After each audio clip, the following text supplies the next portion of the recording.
사랑하는 예수님, 오늘 이 아침에도 감사와 찬송을 올려드립니다.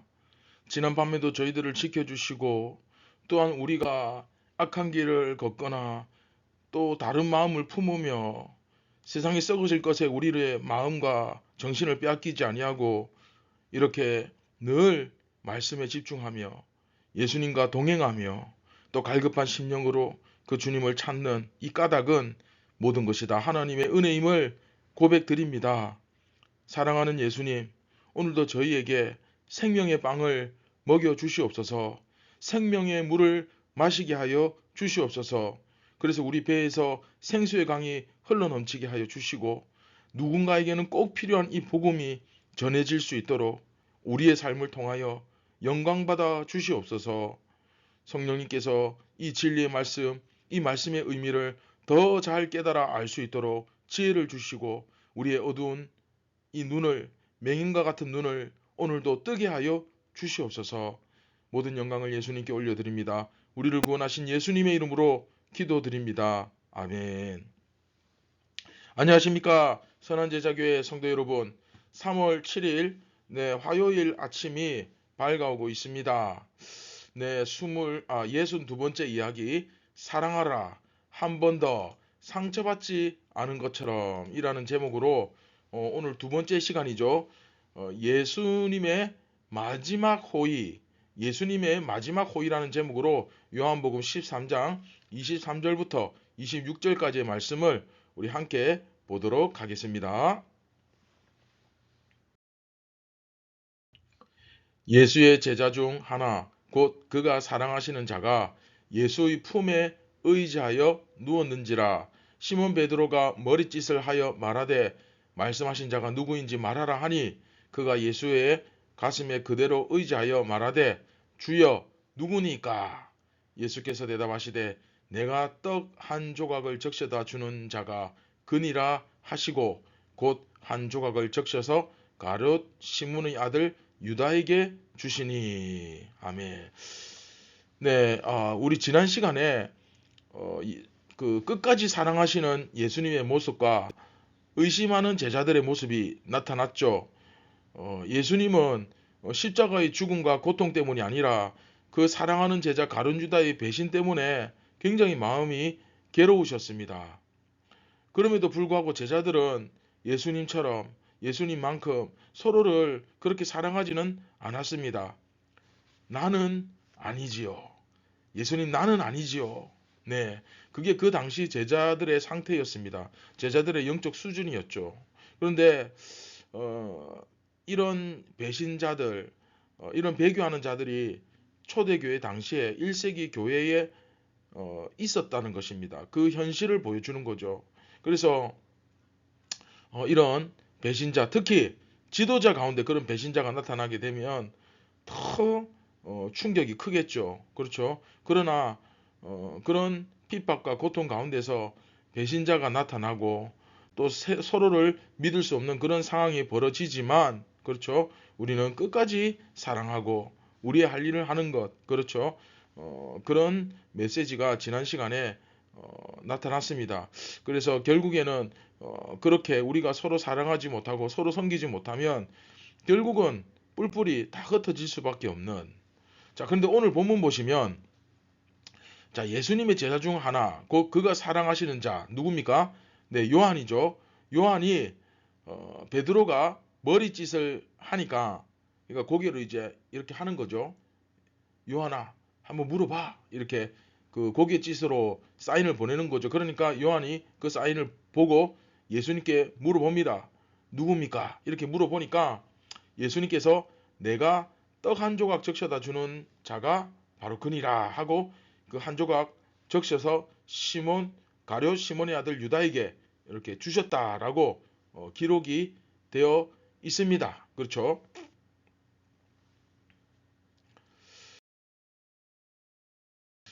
자, 이 요한이 예수님의 품에 의지하여 누웠다. 그렇죠? 예수님의 품에 의지하여 누웠다. 이게 이제 무슨 뜻이냐면 진짜로 기대고 누웠다 그런 뜻이 아니라, 이제 당시에 식사 그 풍습, 그 식사하는 그 습관을 이해하시면 여러분들이 좀 더 이해하기가 쉽습니다. 그때 당시 식사 그 풍습에 대해서 그 식사 풍습 때문에 이런 현상이 이제 벌어지는 거죠. 여러분들이 너무나 잘 아시는 레오나르도 다빈치, 그렇죠? 레오나르도 다빈치가 그린 최후의 만찬, 그 최후의 만찬이라는 그 그림을 보시면 그 그림처럼 그렇게 식탁 의자에 앉아서 이 식사가 이루어진 게 아니고 바닥에 앉습니다. 바닥에 앉고 사실 이제 바닥에 앉는 게 아니라 정확하게 말하면 왼편으로 이렇게 왼편으로 비스듬히 이렇게 팔을 탁 올려가지고 기대어가지고 비스듬히 이렇게 팔을 왼팔로 버티면서 기대어가지고 왼팔로 몸을 받칩니다. 몸을 받치고 그리고 오른손으로 이렇게 이제 음식을 먹습니다. 자, 그림 보이시죠? 제가 그나마 좀 이렇게 비슷한 그림을 찾는다고 찾았는데, 자, 이 그림 보시면 제일 앞쪽에 보시면 제자들이 왼쪽으로 비스듬히 기대고 누워 있죠. 그리고 오른손으로 이렇게 밥을 먹는 이게 이스라엘의 그 일반적인 식사 풍습입니다. 그런데 사람들 숫자가 좀 많아지면 어쩔 수 없이 내 오른쪽에 있는 사람의 머리가 왼쪽으로 이제 전부 다 비스듬하게 누우니까 오른쪽에 있는 사람의 머리가 내 배나 내 가슴 쪽에 오게 되겠죠. 이해되시죠? 많은 사람들이 모여가지고 같이 먹다 보니까 이렇게 촘촘하게 비스듬히 이렇게 누우면 이 머리가 상대방 가슴 쪽에 이렇게 오게 되겠죠. 그래서 그 모양새가 오른편에 있는 제자가 그 품에 의자여 누운 그 모양새가 되어 버리는 거죠. 오늘 본문 말씀처럼 바로 그 예수님의 오른쪽 자리에 있던 제자가 누구였느냐? 네, 요한이었던 것입니다.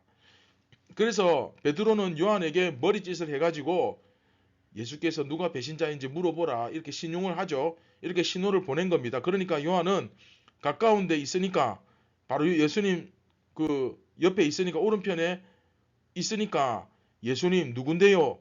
하고 이제 물어보는데 여러분 한번 생각해 보세요. 요한의 머리가 예수님의 가슴 쪽에 와 있습니다. 요한이 얼굴을 이렇게 돌려서 예수님을 보면서 누굽니까? 이렇게 묻기는 좀 상당히 포지션이 좀 애매하죠. 어렵죠. 그러니까 예수님은 사실 지금 요한의 등 뒤에 뒤쪽에 이렇게 계신 거라고 보면 되겠죠. 비스듬히 쭉쭉쭉 누우니까. 그러니까 요한은 주여 누구니까 하고 이렇게 앞을 향해서 보면서 말했겠죠. 고개를 이렇게 돌리기가 애매하니까 뒤를 돌아보면서 예수님께 말하기는 사실은 자세가 좀 잘 안 나옵니다. 그러니까 예수님은 그것에 대한 대답으로 떡 한 조각 적셔주는 자가 그다 라고 대답을 하시는데 이 어떻게 보면 매우 명백하게 예수님이 가룟 유다를 콕 집어서 지적하신 셈이지만 그 말씀을 요한에게 하시는 건지 지금 대답을 또 아니면 다른 사람에게 지금 이야기를 하고 있는 건지 잘 모르고 그러니까 여럿이 있다 보니까 서로 대화를 하다 보면 이제 내 질문에 대답하시는 건지 다른 사람 질문에 대답하시는 건지 이게 막 섞이잖아요. 그러니까 도대체 저 말씀이 무슨 문맥에서 누구와의 대화에서 이루어진 말씀인지 잘 모르는 겁니다. 아니면 그저 그냥 시편 41편 9절 그렇죠. 41편 9절 말씀을 뭐 인용하셔서 말씀하셨다. 뭐 그렇게 생각할 수도 있죠. 시편 41편 9절에 보면 그 내용이 나오죠. 내가 신뢰하여 내 떡을 나눠 먹던 나의 가까운 친구도 나를 대적하여 그의 발꿈치를 들었나이다. 네, 이렇게 되어 있거든요. 그러니까 뭐 이것에 대한 뭐 비유적 말씀이라고도 네, 여길 수 있기 때문에 여하튼 이 당시 말씀을 기록하던 요한으로서도 그 당시에는 아마 이 가룟 유다가 이 떡을 받는 가룟 유다가 그 배신자라는 사실을 완전히 100% 확신하지는 못했을 겁니다. 아마 긴가민가 했겠죠. 그런데 예수님이 이렇게 가룟 유다에게 떡 조각을 주시는 것을 보면 가룟 유다도 상당히 가까운데 앉아 있었다는 것을 알 수 있습니다. 그러니까 이제 아마도 이 가룟 유다는 예수님의 요한이 오른편에 있었으니까 가룟 유다는 아마 왼편에 앉아 있었던 것이 아닐까 그렇게 생각이 됩니다. 이제 오른편에는 요한이니까 왼편이 가룟 유다. 그렇죠? 그리고 베드로는 어디에? 아무래도 이제 예수님의 맞은편 어딘가에 있었을 가능성이 높죠. 그러니까 베드로가 머리짓을 해서 이렇게 요한에게 물어보라고 시키니까 아무래도 위치가 맞은편 어디쯤 될 거고, 그죠? 이렇게 머리짓을, 고깃짓을 하는 것을 보려면 서로 마주 봐야 되니까. 그렇죠? 요한은 예수님을 정면으로 돌아보지 못한 상태에서 누굽니까? 라고 묻고, 그러니까 예수님께서는 그 떡을 하나 찍어가지고 바로 왼편에 있던 가룟 유다에게 주면서 내가 이 떡 한 조각을 적셔서 주는 자가 그다라고 하셨을 가능성이 뭐 꼭 반드시 그렇다는 건 아닙니다.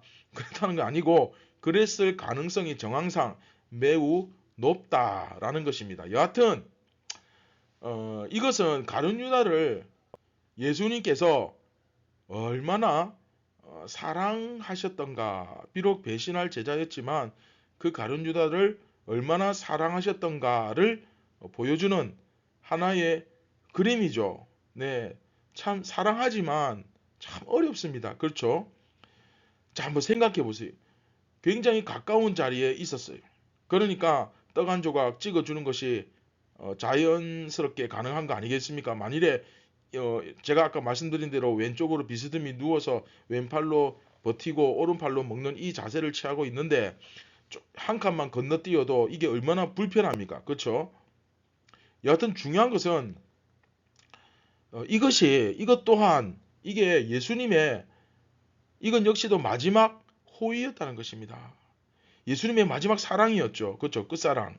지금이라도 회개하고 돌아서라, 돌이켜라 라고 말씀하는 것일 수도 있었던 것입니다. 그러나 그 결과는 어떻습니까? 여러분도 잘 아시겠지만 예수님의 그 끝까지 사랑하시는 그 호의에도 불구하고 끝내 가룟 유다는 돌아오지 못했습니다. 자, 그런데 사실 이 말씀을 묵상하는 대부분의 사람들이 자기는 아무리 그래도 그렇죠. 나는 이 가룟 유다와는 굉장히 거리가 멀다고 생각합니다. 이 또한 뭡니까? 나는 아니라는 거죠. 그렇죠? 그런데 모든 제자들이 다 그렇게 생각했습니다. 그렇죠? 설마 나겠냐? 그런데 결과 어떻게 됐죠? 이 결과 결국 나는 아니죠. 이렇게 생각했던 그 제자들 전부 다 예수님 잡히실 때 다 버리고 도망갔습니다. 자, 그런가 하면 또 여기서 가룟 유다의 이 참 슬픔, 참 이 고통스러운 슬픔이 무엇입니까? 깨닫지 못하는 거예요. 돌이키지 못하는 거예요. 아무리 예수님께서 사랑으로 호의를 베푸셔도 돌이키지 못하는 거예요. 이게 참 고통이고 슬픔이죠. 근데 나는 어떻습니까? 그렇죠? 항상 말씀을 가지고 거울처럼 나 자신을 비추어 보라고 하셨죠. 자, 나는 어떻습니까? 나는 과연 예수님께서 말씀하시는 그 가르침과 예수님의 그 교훈 앞에 정말 넙죽 엎드려 즉각적으로 순종합니까?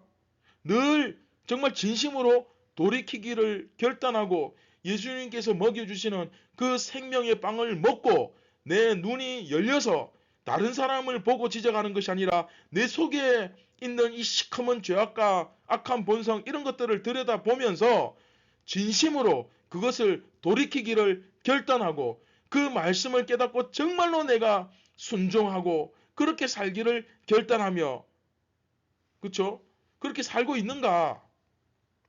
아마 아닐 것입니다. 얼마나 우리가 고집스럽고 강팍하고 얼마나 무지합니까? 그렇죠? 하여튼 뭐 조금만 배우면 마치 다 아는 것처럼 정말 예수님의 말씀은 바다와도 같고 바다를 두루마리 삼고, 그렇죠? 하늘을 두루마리 삼고 바다를 먹물 삼아도 그 하나님의 사랑을 다 기록할 수 없다 했는데 그 정말 예수님의 존재 자체가 정말 이 성경 말씀이 우주와 같아요. 우리가 죽을 때까지 파도 우리가 이 말씀을 알면 알수록 나는 더 작아지고 내가 아는 세계는 더 크다는 것을 깨닫게 되는 겁니다. 그래서 첫째도 겸손, 둘째도 겸손. 그렇죠. 칼빈이 이야기한 것처럼 성경을 진짜 제대로 알게 되면 제일 처음에 겸손해집니다. 그 다음에 어떻게 되느냐? 또 겸손해집니다. 그 다음에는 어떻게 되느냐? 또 겸손해집니다. 알면 알수록 내가 아는 양보다 내가 깨달은 세계가 더 커지기 때문에, 그렇죠. 주님 앞에 겸손해질 수밖에 없습니다. 근데 얼마나 우리가 무지하고 어리석습니까? 예수님의 이 마지막 호의와 사랑이 임하기 전에 마지막 호의가 내게 임한다면 거의 갈 때까지 간 거라는 거죠. 그렇죠? 그러나 그런 마지막 끝사랑이 임하기 전에 먼저 깨닫고 할렐루야. 예, 먼저 돌이키는 그런 복된 자들이 되기를 주님의 이름으로 축원드립니다. 내가 정말 예수님 앞에 내려놓지 못하는 이 나의 고집스러움은 도대체 그게 무엇인지, 또 나의 그 고집과 교만 때문에 예수님의 호의를 깨닫지 못하고 다른 사람을 판단하고 정죄하는 데만 최적화되어 있는 내 모습, 그런 모습은 아닌지 한번 돌아보고 오늘도 예수님께서 나에게 베풀어 주시는 호의와 사랑을 깨닫고 더욱 예수님과 가까이 지내며 진정으로 그분을 따르는 여러분들 되기를 주님의 이름으로 축원드립니다. 할렐루야. 제가 예전에 우리 집사님과 대화하면서 들었던 얘기인데 정말 잊을 수가 없습니다. 정말 충격적인 한마디였죠. 예를 들어서 이렇게 기도를 해주는데, 부모가 자식을 위해 기도를 해주는데 잘 되었어요. 정말 그 기도를 응답받았어요. 그러면 그 반응이 어떻게 나와야 됩니까? 내가 너를 위하여 이렇게 정말 하나님께, 주님께 기도했는데 우리 주님께서, 우리 예수님께서 이 기도에 응답하여 주셨다. 예수님 감사합니다. 모든 영광을 정말 이렇게 그 하나님의 본질을 드러나게 해주시고 그 은혜에, 그 영광에 감사드립니다. 이렇게 그 감사와 영광을 예수님께 올려드려야 되는데 내가 다 기도를 많이 해서 그렇다. 넌 다 내 기도 덕분이다. 저는 이게 너무 충격적이었어요. 사랑하는 선한제자교회 성도 여러분, 오늘도 나에게 베풀어 주시는 그 예수님의 은혜와 사랑에, 그 친절한 예수님의 호의에 진심으로 감사하시기를 바랍니다. 정말로 그 은혜를 깨달을 수 있기를 바랍니다. 얼마나 나라는 존재가 형편없는 죄인인지, 얼마나 예수님이라는 존재가, 그분이 나와는 정말 함께 할 수 없을 정도로 깨끗하고 존귀하시며 거룩하신 분인지 그것을 깨닫고 오늘도 진심으로 감사하며 그 예수님의 친절과 호의에 진심으로 200% 반응하는 여러분들 되시기를 주님의 이름으로 축원드립니다. 네, 다 함께 말씀을 기억하시면서 우리 함께 기도하시겠습니다. 참 고마우신 하나님 아버지, 감사를 드립니다. 오늘도 우리가 예수님의 그 친절과 호의와 사랑이 아니었더라면 우리가 어떻게 감히 오늘 이 하루를 살아갈 수 있겠습니까? 당장 1시간 뒤에, 10분 뒤에도 무슨 일이 일어날지도 모르는 이 부족하고 어리석은 죄인이 어떻게 장차 오늘 하루를 내다보고 우리가 준비하고 계획할 수 있겠습니까? 오늘 하루 예수님 온전히 주님께 맡기오니 우리를 인도하여 주시고 지켜 주시옵소서. 우리가 예수님 곁을 떠나지 않도록, 거룩하신 예수님 곁에 늘 머물 수 있도록 성령님, 우리를 깨닫게 하여 주시고 우리를 정결케 하여 주시고 늘 겸손한 마음으로 회개하고 자기 자신을 경책하고 돌아보며 자기 반성과 또 온전한 회개와 그리고 거룩한 회복과 부흥과 성장이 우리 가운데 오늘도 일어나게 함으로써 우리의 삶이 예수님의 얼굴과 빛을 드러내는 삶이 되게 하여 주옵소서. 모든 영광을 오늘도 예수님께 올려드립니다. 우리를 구원하신 예수님의 이름으로 기도드립니다. 아멘. 사랑하는 선한 제자교회 성도 여러분, 오늘 여러분들의 삶이 예수님으로 인하여 예수님의 빛이 여러분 삶 속에서 환하게 드러나기를 바랍니다. 정말 내 자신의 존재와 정체성이 예수 그리스도로 더욱 빛이 나고, 그렇죠? 그리고 조금만 내가 그 말씀을 들어도 막 금방 돌이키고 반응하고, 그렇죠? 엎드리는 이런 귀한 은혜의 역사가 오늘도 일어났으면 좋겠습니다. 오늘 하루도 주 안에서 승리를 누리시기 바랍니다. 감사합니다.